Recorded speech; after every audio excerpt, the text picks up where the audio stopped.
اور جو ہم جس طرح کل بھی بات کر رہے تھے کہ ان جو سیاستدان ہیں وہ چلیں ووٹ آؤٹ ہو گئے 2018 میں، کرپٹ سیاستدان نکلے بھی بہت سے، کچھ پی ٹی آئی کی چھتری تلے پھر واپس آ گئے، لیکن وہ صرف درخت کا تنا تھے جو کٹے تھے.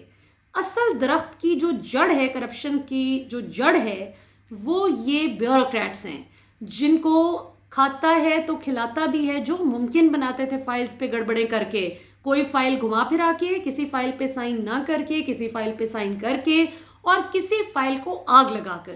یہی وجہ ہے کہ ہم نے ابھی اسلام آباد راول پنڈی کی بھی رنگ روڈ والا جو قصہ شروع ہوا، وزیر اعظم صاحب کو پتہ چلا کہ اس میں کرپشن کا معاملہ چل رہا ہے، تو ساتھ ہی اگلے دن ہم نے سنا کہ جی اس کے ریکارڈ کو بھی آگ لگ گئی ہے. سو ان کو سرزنش نہ کریں سیاستدان تو بھی گالیاں کھاتے ہیں، اور اگر کریں تو بھی باتیں سنتے ہیں. سو ہاں، اپنی ٹون کو ضرور چیک کرنا چاہیے. Every politician must watch their tone, کہ ان کی طرز تخاطب سے کسی کا دل نہیں دکھنا چاہیے. لیکن صاحب یہ نہ کہیے کہ آپ بیوروکریٹس کو پوچھ نہیں سکتے. پوچھ گچھ کرنا جو ہے وہ سیاستدانوں کا فرض ہے، بالخصوص جو منتخب حکومت ہے وہ عوامی مفاد میں کیوں نہ سوال کرے. اب ذرا چونکہ مریم صاحبہ نے بات نکالی ہے تو تھوڑا سا میں آپ کو سناتی ہوں کہ رانا ثناء اللہ صاحب آج سے چند دن قبل کیسے سرکاری افسران اور ان کے بچوں کو دھمکا رہے تھے، مخاطب کر رہے تھے. ذرا سنتے ہیں اور پھر بشیر میمن صاحب پر آتے ہیں کہ انہوں نے یو ٹرن کیوں لیا، کیونکہ بہرحال وہ بھی ایک سرکاری افسر ہی تھے.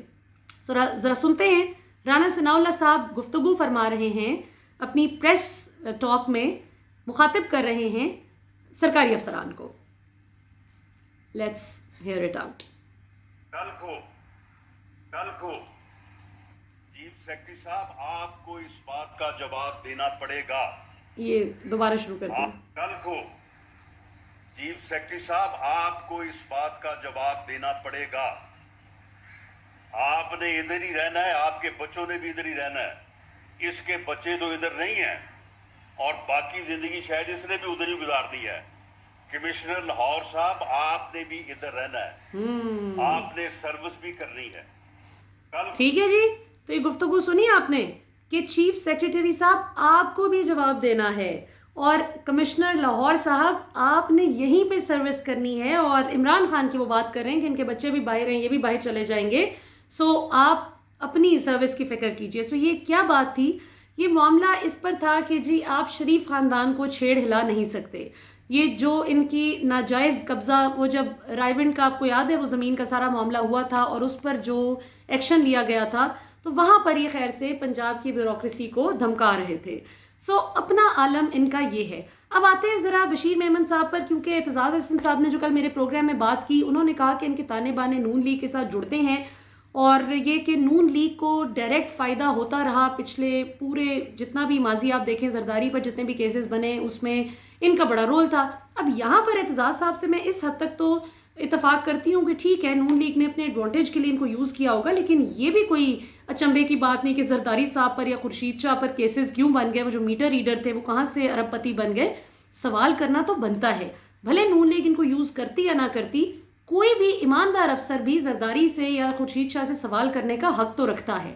ادارے حق رکھتے ہیں کہ وہ سوال کریں، خاص طور پر ایف آئی اے جو آپ کی فیڈرل انویسٹیگیٹو ایجنسی ہے. لیکن وہی بات ہے نا کہ ایک دوسرے کو اوپر سے مارتے بھی تھے اور اندر سے ملے ہوئے تھے.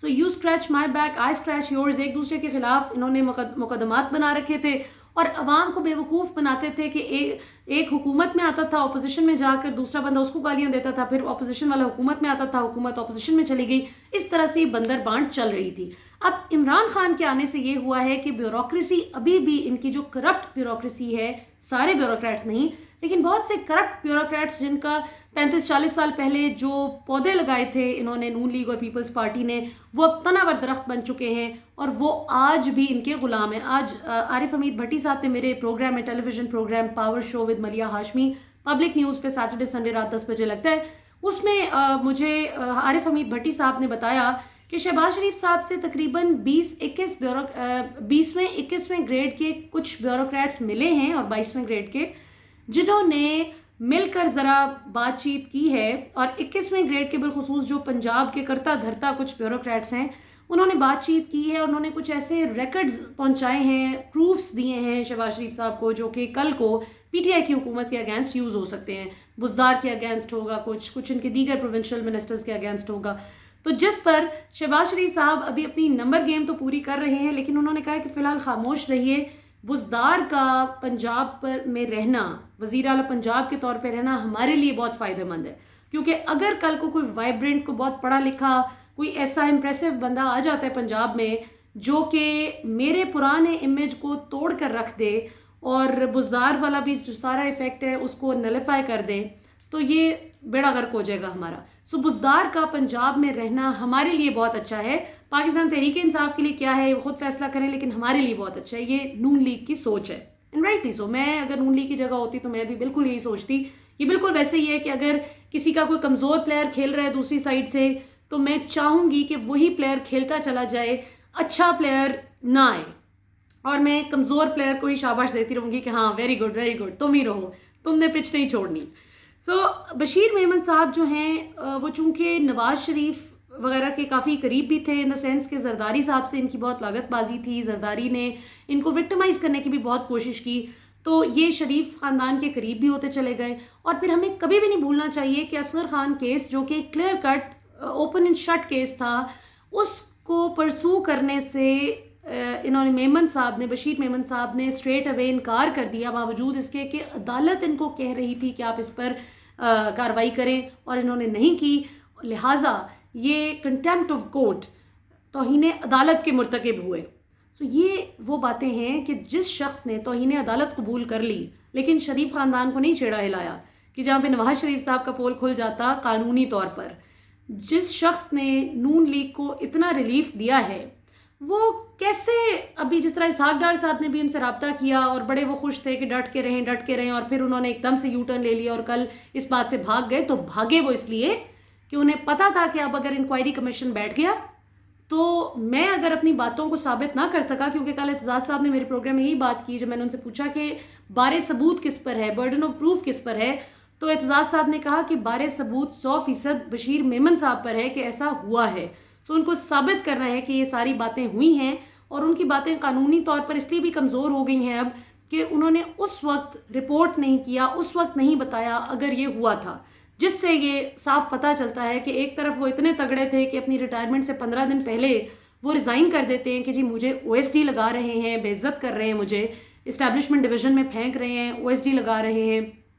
جبکہ دوسری طرف ان کو کس چیز کا ڈر تھا، یہ بات کھلے عام کرتے ہوئے کہ یہ بات زبان زد عام ہو جاتی، پھر آپ نے اس وقت بات کیوں نہیں کی. سو سوالات تو بہت سے ہیں.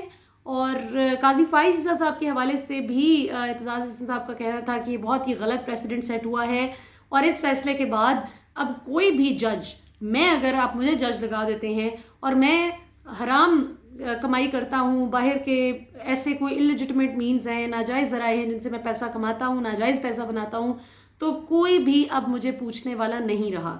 تو انہوں نے کہا کہ ہم وکلاء نے بڑی کوشش کی ہے، بڑی جدوجہد کی اس حوالے سے کہ ججز کو بھی اکاؤنٹیبل ہونا چاہیے. اور ناظرین، اصول کی بات بھی اگر آپ فیئر اینڈ اسکوائر طریقے سے چلیں تو بات تو یہی ہے کہ ہر شخص کو قانون کے آگے ایک ساتھ تابع ہونا چاہیے. سو بشیر میمن صاحب کا اب اینڈ ٹائم پر یہ یو ٹرن لینا صاف ثابت کرتا ہے کہ یہ اپنی بات سے ہی پھر گئے. اگرچہ مجھے FI کے کچھ آفیسرز نے رابطہ کیا، انہوں نے کہا کہ یہ تو بڑے اچھے آفیسر ہیں، اتنے کمپیٹنٹ ہیں، آپ کو غلط فہمی ہوئی ہے. تو میں نے کہا کہ بھائی میں تو چاہوں گی کہ آپ کچھ پازیٹیو چیز ان کی مجھے بتائیں، اچھی بات ہے، ہم پازیٹیو پکچر بھی عوام کے سامنے رکھیں.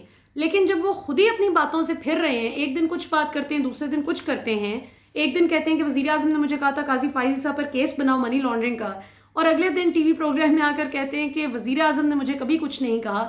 تو پھر بات کیا رہ جاتی ہے؟ پھر وہ خود ہی اپنی بات پر کھڑے نہیں ہو رہے تو کوئی ان کا کس بات کا دفاع کرے. سو اس کے ساتھ ہی ناظرین مجھے اجازت دیجیے، انشاءاللہ اگلے پروگرام میں بات کریں گے الیکٹرانک ووٹنگ کے حوالے سے. ایک بہت ہی دلچسپ ڈیولپمنٹ ہوئی ہے.